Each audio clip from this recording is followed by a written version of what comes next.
এই যে আমি পাঁপড়গুলি ভেজে নিয়েছি, পাঁপড়ের চাটনি বানাবো। এখানে লঙ্কার গুঁড়া নিয়েছি, হলুদ গুঁড়া, লবণ, চিনি, ধনিয়া গুঁড়া, অল্প জিরা গুঁড়া আর একটু কালি জিরে। আমি কড়াইতে তেলটা দিয়ে দিয়েছি, এখন কালি জিরাটা ছেড়ে দিলাম। এটা একটু জল দিয়ে ভিজিয়ে নেব।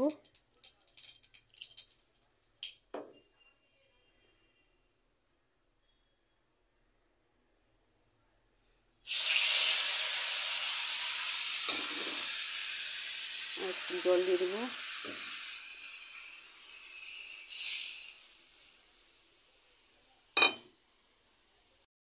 জল আমি এতটুকু দিয়েছি, একটা লঙ্কা দিয়ে দিচ্ছি। এটা জলটা ফুটুক। যেটা ফুটছে আমার, এখন পাঁপড়গুলো দিয়ে দেবো।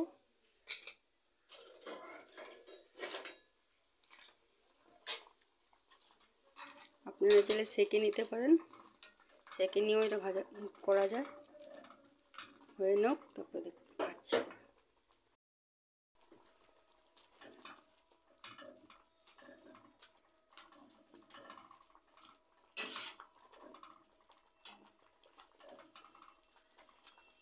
একটু সিদ্ধ হবে।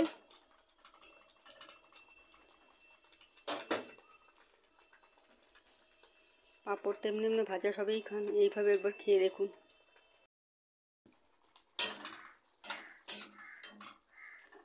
একটু টানবে। হয়ে গেছে, এখন আমি নামিয়ে নেব ঠান্ডা করে, তারপরে দেখাচ্ছি। বেশি সময়ই লাগলো না বানাতে, দেখলেন। এই যে আমার পাঁপড়ের চাটনি হয়ে গেল। বন্ধুরা, ভালো লাগলে একটু লাইক, শেয়ার, সাবস্ক্রাইব করতে ভুলবেন না। আমার পাশে থাকবেন। আসি তাহলে, থ্যাংক ইউ।